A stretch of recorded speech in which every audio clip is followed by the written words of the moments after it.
السلام عليكم ورحمة الله وبركاته. أنا عندي سؤال بسأله لنفسي كل شوية، ينفع أبقى ناجح في كل حاجة؟ يعني شغل عالي، جسم رياضي، فلوس، إيمان، ومهارات كتيرة. هل ينفع أبقى ناجح في كل الحاجات دي؟ جربت أبدأ أشتغل على كل حاجة في نفس الوقت، يعني أصحى بدري، أروح الجيم، أذاكر كورس، أصلي، وأشتغل، وأرتب علاقاتي، وفي الآخر انهارت.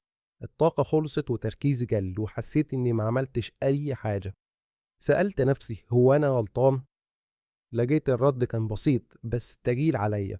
أيوة، ينفع تبقى ناجح في كل حاجة بس مش في نفس الوقت. السر مش إنك تعمل كل حاجة مرة واحدة، السر إنك ترتب الأولويات وتبني نجاح ورا نجاح.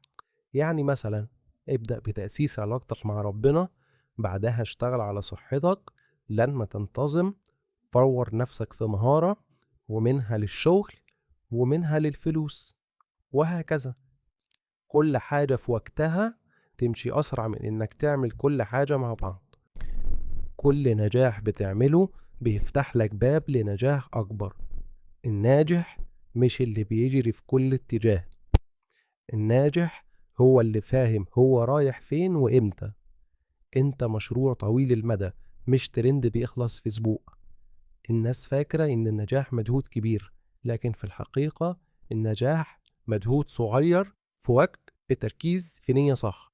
كل يوم حاجة بسيطة لكن متكررة، النتيجة بتبقى مدهشة. انا دلوقتي لسه ما وصلتش لكل حاجة، بس ده جيت فاهم انا رايح فين ومش مضغوط. النجاح مش بس توصل، النجاح في انك ماشي في الطريق وربنا راضي عنك. واحنا عندنا وعد رباني. بسم الله الرحمن الرحيم. والذين جاهدوا فينا لنهدينهم سبلنا. النجاح مش سباك، النجاح نظام حياة. ابدأ دلوقتي ولو بخطوة، وبعد سنة هتشوف شخص تاني.